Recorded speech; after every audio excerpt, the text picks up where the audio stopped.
ఈరోజు మన పార్టీలోకి కాదు రావడం, ఈరోజు మన కుటుంబ సభ్యుడిగా, మనలోకి ఒకటిగా, మనలో ఒకటిగా, మన దగ్గరికి మన కుటుంబ సభ్యుడిగా వచ్చాడు. శ్రీను భవిష్యత్తు నా మీద నమ్మకం ఉంచి నా చేతుల్లో పెట్టాడు. శ్రీనుకు అన్ని రకాలుగా న్యాయమే చేస్తాను, మంచే చేస్తాను అని ఈ సందర్భంగా అందరి సమక్షంలో కూడా చెప్తా ఉన్నాను. రేపల్ల నియోజకవర్గంలో మోహన్ యువకుడు, ఉత్సాహవంతుడు, బాగా గట్టిగా కష్టపడడానికి ముందుకొచ్చాడు.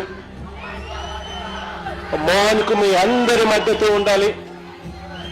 శ్రీను తన సొంత తమ్ముడిగా మోహన్ను భుజాన వేసుకుని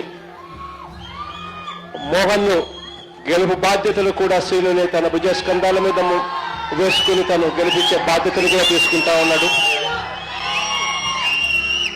శ్రీను చేసే ఈ మంచిని జగన్ అన్నిటికీ మనవడు. మనం అధికారంలోకి వచ్చిన తర్వాత శ్రీనును